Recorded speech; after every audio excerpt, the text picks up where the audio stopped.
video is a quick tutorial on how to get the return YouTube dislike extension ready to be edited and changed locally on your computer. So the first thing you need to do is to clone this repository to someplace on your computer. I've already cloned it onto my desktop using this command over here. Next, you want to cd into it. And from the contribution guide over here, you'll see some extra information on what you're supposed to do next. I'm going to assume that you're already familiar with using a terminal, that you have a Unix-based system, such as Mac or Linux, so that you can use a terminal, like I am, and that you're familiar with JavaScript and will be able to edit it. The first thing you want to do after you've cd'd into this directory is to run npm install. And this will install all the dependencies needed to run the program.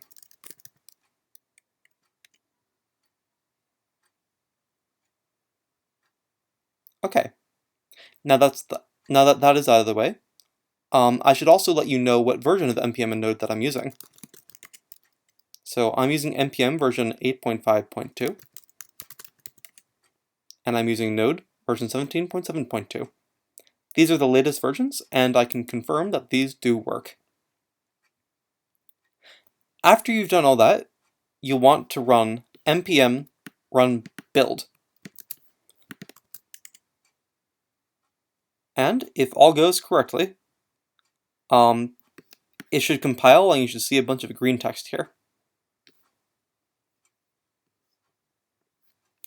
But if you want it to rebuild over and over so that you can make edits and have it rebuild automatically, so that you don't need to keep running npm run build, you can do npm run dev. npm run dev is basically an infinite loop that will keep running npm run build over and over and over each time any file inside this repository changes.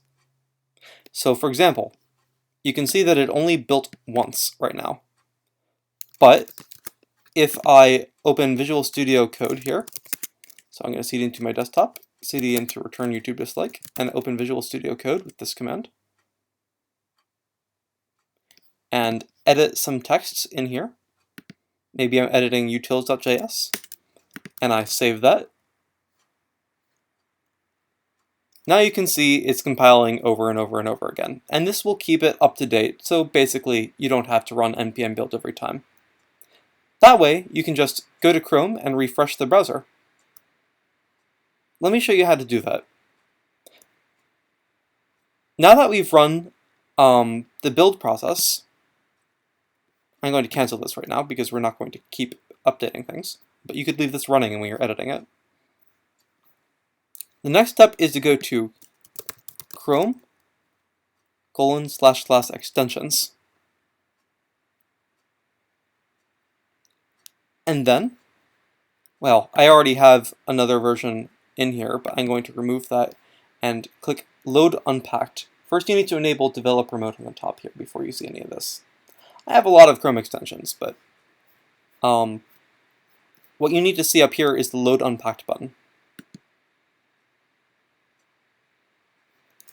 And I'm going to go into my desktop, just a second here. Alright, now I'm in my desktop directory. I go to return YouTube dislike. I go to extensions, combined, dist, Chrome, and then I select that folder. And then I see return YouTube dislike pop up over here. Now that this is working, I'm going to open YouTube, just to check to make sure that everything is going well. I'll try this one over here. Oh, actually, one thing that you may notice is that it's showing the mobile version of YouTube right now. That's because if you want to test on mobile devices, it says m.youtube.com. But actually, I think I'm going to go to the regular version of YouTube right now. If you go to this URL over here, you can go back to the desktop. And if you use this URL over here, it will bring you to a mobile version of the site. And this is how you can test on mobile devices like Android or iOS, even if you don't have an Android or iOS phone. You just use these URLs and it will open the mobile or desktop version of youtube.com.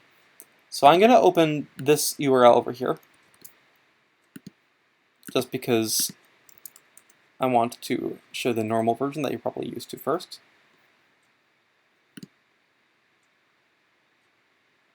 And you'll see now it's showing dislikes. Of course, if I go back into Chrome extensions and I disable it, that should go away.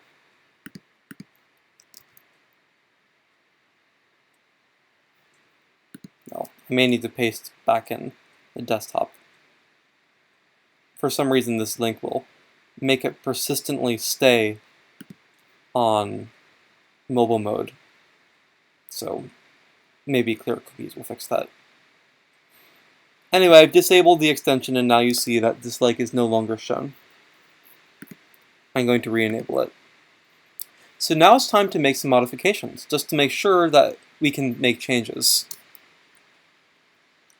For example, I'm going to go into Visual Studio Code here, and I'm going to find in the events.js file,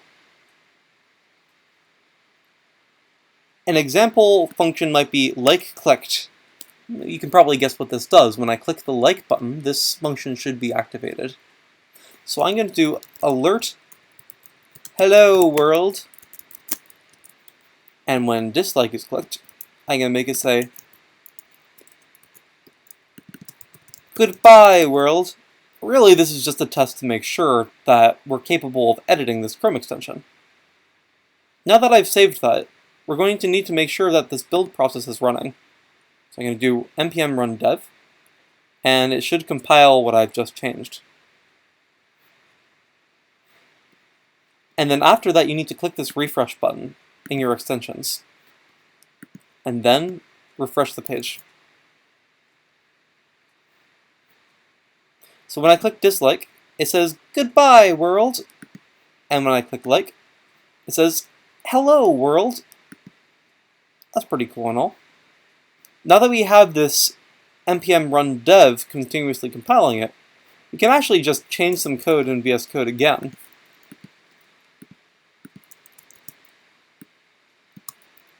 Been good seeing ya.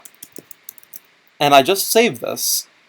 And I actually don't need to go to the terminal, because it's still compiling it. I click refresh, and then I reload this page. And then I see both of these dialogues. So you can see that the code changed. The next thing I should show you is how to use this as a user script. So, running in both mobile and on a desktop are two things that this extension covers.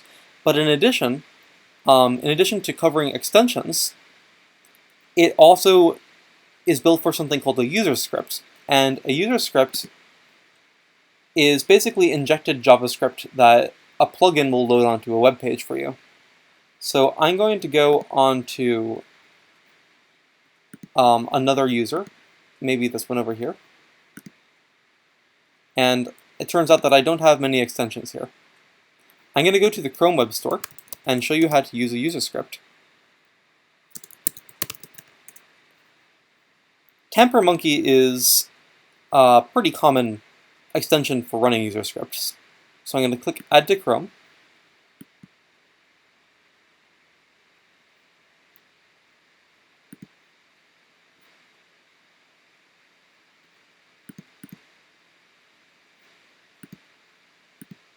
And then I'm going to click that extension and create new script. And if I put something in the script, such as alert hello world in here, and then I save it with Control S, and then I'm just going to go back in there. It, for some reason, exists the first time. And I go to google.com. This should run that code. I'm actually not entirely sure why it didn't do it that time, but what I do know will work is when we go to Visual Studio Code and we copy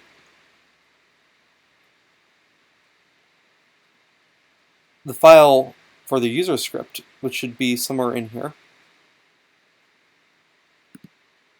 So under extensions and then user script and then this thing over here. This code is not automatically generated, by the way. If you add something to the extension, you're going to need to manually add it to the user script as well. I'm going to copy paste this user script into Temper Monkey over here. Copy, paste, and save. And I'm going to go to youtube.com. Click on some random video here.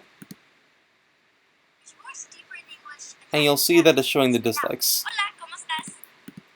If I delete all this code, that should stop working.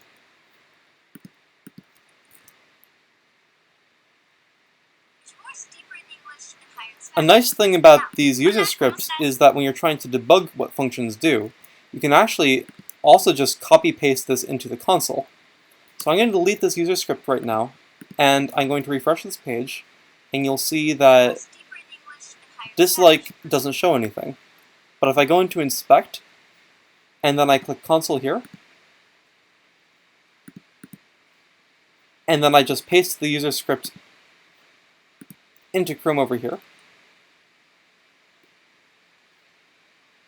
now it's running the dislikes. But there's a difference, which is that now that I just pasted into the console, if I want to see what a function does, such as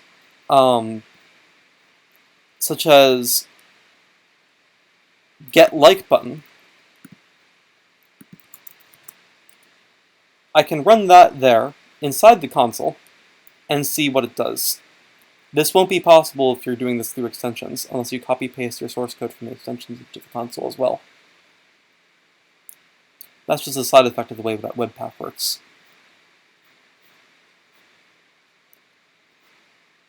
And I think that's it. I think that's a good introduction for how to contribute to this Chrome extension or user script. And take care.